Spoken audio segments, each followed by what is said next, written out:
Hi hello friend, माझ्या YouTube चॅनलमध्ये तुमच्या सगळ्यांचं आहे स्वागत. तर श्री स्वामी समर्थ. मी कल्याणी. तर आज मी आलेले आहे मकचं दारं धरण्यासाठी. तर हे बघा, मकरला पाणी चालू आहे आमच्या. आज होतं चालू आहे माझं भिजवायचं. एकच सारा राहिलेला आहे, एवढा हा सारा राहिलेला आहे. तर हा सारा भिजवून मी घरीच जाणार आहे. तर म्हटलं चला आपल्या यूट्यूब फॅमिलीला दाखवू आपण काय चाललंय काम, काय नाही, नाही का. तर हे 2 मोटरांचं पाणी चालू आहे आमच्या. हे बघू शकता तुम्ही. आणि हे बघा, मकला अशीच आळी पडलेली आहे आमची. अशा प्रकारे मकला आळी पडली, दिसली का तुम्हाला. तर ह्याच्यावर औषध आता फवारावंच लागणार आहे. बघा ही आळी पडलेली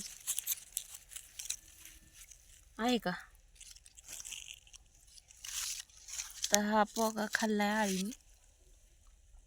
अशी बरीच ठिकाणी आळी पडलेली आहे मकला, आहे का. तर म्हणलं चला आता आपल्या यूट्यूब फॅमिलीला दाखव. शेतकऱ्याला कसं कोणतं जरी पीक केलं तरी त्याच्यावर औषध ही मारावंच लागते. कीटकनाशक मारावं लागतंय, अजून टॉनिक वगैरे मारावं लागतात. अजून ह्याला खुरपणार नाही आहे आम्ही. तर ह्याला आम्ही ही मारणार आहे, काय तणनाशक मारणार आहे. तर हे बघा, हे एवढं गवत झाले. आता ह्या पाण्याला म्हणजे ही पाणी देऊन झालं की 1-2 दिवसात लगेच तणनाशक मारून घेणार आहे. तर खुरपायला इतकं गवत आले, हे बघू शकता तुम्ही. असं हिरवगार बगीचा झाल्यागत झालंय नुसतं. तर त्याच्यामुळं आम्ही काय खुरपणारच नाही आहे, आम्ही तणनाशक मारणार आहे. तर म्हटलं चला आता आपल्या यूट्यूब फॅमिलीला दाखवू आपलं काम काय चाललेलं आहे, काय नाही, नाही का. तर काल माझा ब्लॉग आलेला नव्हता. तर काल मी गेले होते माहेरी. तर माहेरी गेल्यानंतर नाही का, मोटरसायकलीवर जायचं म्हटल्यानंतर मला व्हिडिओ नाही काढता येत. आणि ट्रॉफिक असतं जास्त, आणि त्याच्यात मोबाईल काढायचा का गाडी पकडायची असं होतं.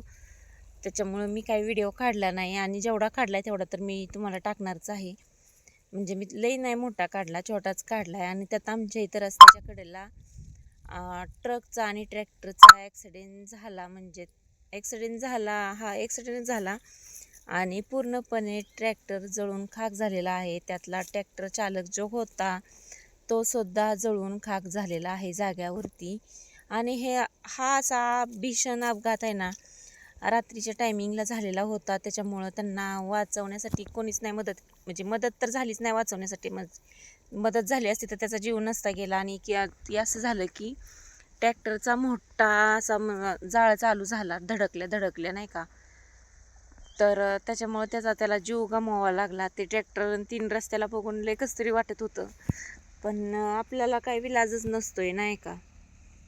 जर दिवसा ह्या गोष्टी घडल्या असतात तर दिवसा काही पण करता आलं असतं. रात्रीचं त्या ठिकाणी पाण्याची सोय नाही, कुठं काय नाही, तर पाण्याने विजवावं तर, नाही का. म्हणजे काही लोकांनी बघितलं, त्यांनी मस्त प्रयत्न केला वाचवण्यासाठी, पण प्रयत्न सक्सेसफुल नाही झाला त्यांचा.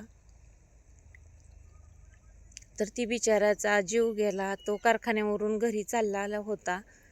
घरची लेकरं बाळ पण त्याची वाट बघत असतील, कुठला होता कुठला नव्हता माहीत नाही. तर अशा गोष्टी घडते. त्या इतक्या रस्त्याची जेवढी कामं झालीत ना तेवढ्या ह्याच्यात असल्या गोष्टी घडतच चालले. ते ॲक्सिडेंटचं प्रमाण वाढले. कसं आहे माहिती आहे का, गाडी चालवणाऱ्यांनी सकट काही असू द्या वाहन, तुमचं ट्रॅक्टर असो, ट्रक असो, किंवा मोटरसायकल असो, किंवा स्कूटर असो, काही असू द्या, पण लक्षपूर्वक चालवत जावा. थोडं 5-10 मिनटं घरी जाण्यासाठी उशीर झाला तर काही बिघडत नाही. आयुष्याचा प्रश्न आहे. एकदा आयुष्य जर नाही का, आयुष्यात जर गेलं तर काहीच करता येत नाही. त्याच्यात पाठीमागच्यांचं पण हाल होतात खूप. त्याच्यामुळं सगळ्यांनी कसं लक्षपूर्वक वाहनं चालवत जावा. रस्ते मग चांगले झाले आहेत, पण रस्ते जेवढं चांगलं झालेत तेवढं अपघात वाढत चाललेत. तर माझी एवढीच सांगणं आहे तुम्हाला की तुम्ही आहे ना, जीवाची पर्वा करत जावा. महत्त्वाचं म्हणजे जीवाची पर्वा पहिल्या स्टार्टला करा. घरी काय अर्ध्या तासाने उशिराने जावा, पण थोडंसं दमाने चालवलं नाही का, म्हणजे ह्या गोष्टी घडत नाही आहेत. जरी झोप आलेली असली तर थांबवून जावा तुम्ही. तर हे रात्रीचा प्रवास म्हटले की नाही का, डोळ्यावर झोप आलेली असते, मग हे असे अपघात घडत राहतात. काय असेल ते तुमचं दिवसभराचं काम करत जावा. नाही तर झोप आली तर तुम्ही तिथंच झोपत जावा. नंतर तुमचं सकाळ लवकर उठून कामाला जॉईंट होत जावा. पण असं कसं माहिती आहे का, जीव जातो.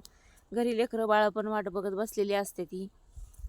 आणि अशा टायमिंगला, संध्याकाळच्या टायमिंगला खूप कमी लोक असतात रस्त्यानी, त्याच्यामुळं असा अपघात घडल्याच्या नंतर नाही का बचाव कार्य पण लवकर पोचत नाहीये का, तर त्यांना निरोप पोचायलाच टाईम लागत असतो आणि रात्रीच्या टायमिंगला कोण निरोप तरी पोचवणार, ही अशा गोष्टी होत जाते ते.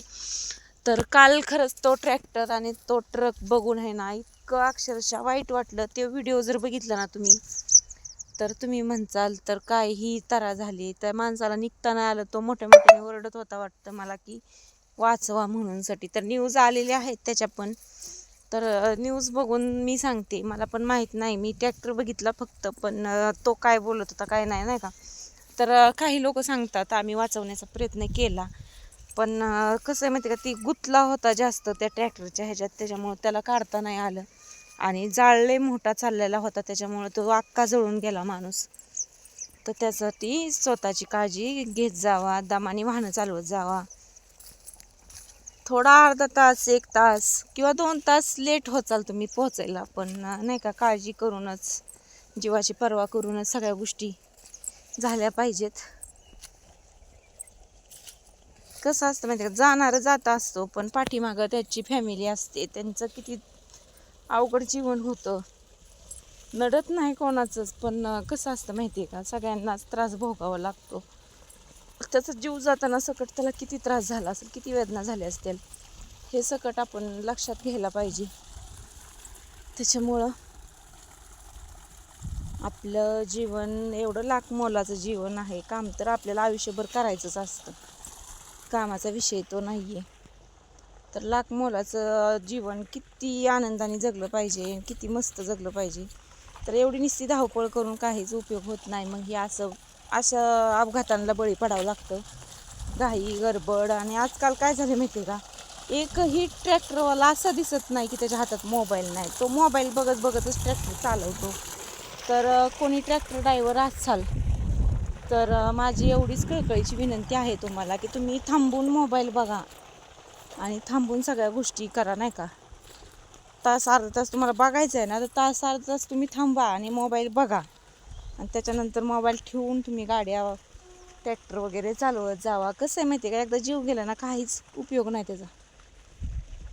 आणि जीव जातात म्हणजे कशामुळे, ह्याच्यामुळेच जाते ते मोबाईलच्या आहारी जाऊन. मोबाईलमध्ये लक्ष गेलं की नाही का, बाजूला लक्ष जातच नाही काय चाललंय काय नाही. तर ह्या गोष्टी सगळ्या तुम्ही टाळायचा प्रयत्न करा, तरच तुमचं जीवन सुखरूप राहील. तर बाय सगळ्यांना.